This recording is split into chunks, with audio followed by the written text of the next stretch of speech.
Transcription number 109.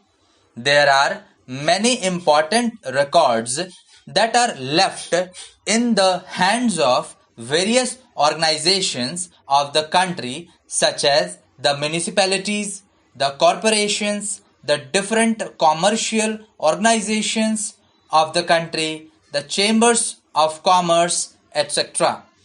As has been mentioned by some honorable members here, some are also lying in private hands.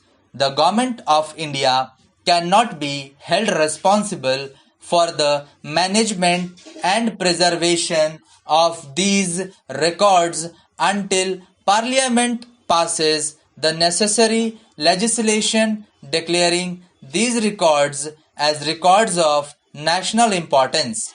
Under these circumstances, we presume that the resolution of the honorable member covers only those records which lie in the custody of Government of India, the archives of India, and the different ministries of the central government. It is true that some of the records are also lying with the state government on loan. Sir, these records, in my opinion, can be divided into three groups. The first group is the records which are owned by the Government of India, which are created by the Government of India, by the different ministries of the Government of India. The second group is the records which have been presented to the archives of India, as are the Bhopal records. The records of the Bhopal government, the former Bhopal government, have been presented to the archives of India. And the third category is of those records which are purchased by the Indian archives. There is, of course, the fourth variety, as has been pointed out by my honorable friend, the mover of the resolution, that a large number of records of the central government are lying with the state governments.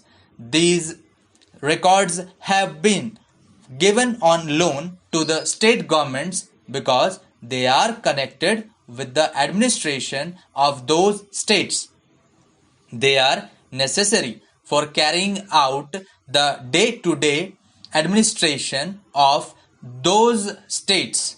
That is why it has not been thought proper to take away those records from the states. They are lying with the states, but the proprietorship, the ownership rests with the Government of India. Sir, one thing I may impress upon this house, although all these records are properties of the Government of India, they belong to the Government of India and they are managed by the Government of India.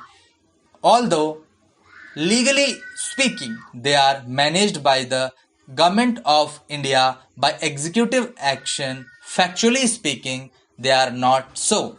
There is the organization to which a reference has been made by my honorable friends, the Indian Historical Records Commission. This commission is there to give its guidance and expert advice to the Government of India for the maintenance of these records. Sir, my honorable friend, the mover of this resolution, is thoroughly acquainted with this organization because he happens to be a member of that organization. Sir, the Indian Historical Records Commission is a body set up by a resolution of the Government of India in the year 1919.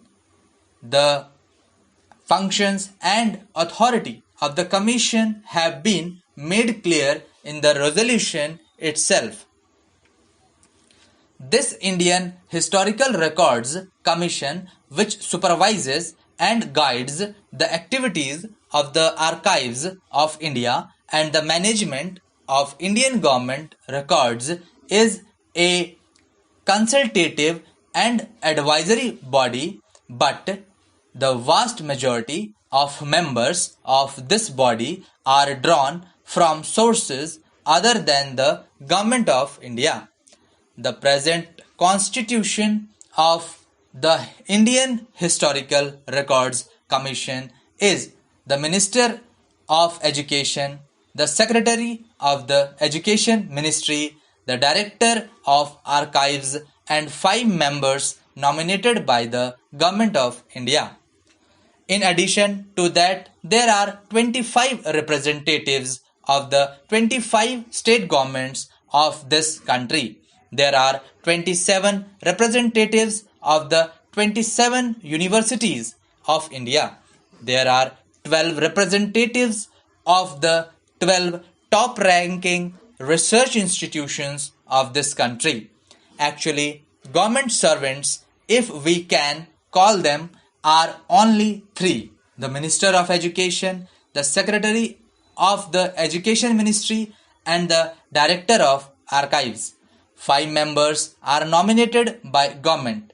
The rest are drawn from other sources. This is the body, sir, that has been appointed under the resolution of the Government of India to give expert advice for the management of these matters. Sir, this body has got 2 other adjuncts: the Research and Publication Committee, which looks after the research and publications of the Indian Archives, and the Local Records Subcommittee, which looks after the transference of records from their parent bodies, that is, their creative agencies, the different ministries of the Government of India, to the archives. Then this body, the Local Records Subcommittee, also looks after indexing and cataloging of the records, and thirdly, weeding of the records also. So what I am laboring to impress upon the honorable members of this house is that in every step, every activity of the Indian Archives, the Government of India is guided by some expert bodies. Sir, the Indian Historical Records Commission meets once in every year, and they survey, scrutinize, and examine in great detail the activities of the archives of India. Perhaps the ground they have covered during the last few years, the subjects upon which they have made recommendations, will convince this honorable house about the interest that is taken by this body.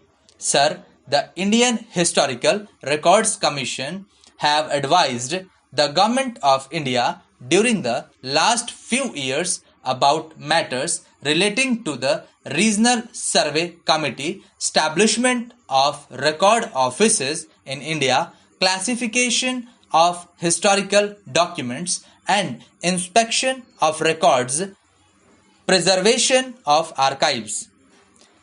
These are only a few of the many aspects of the activities of the Indian Archives that have been surveyed and upon which recommendations have been made by the Indian Historical Records Commission during the last few years.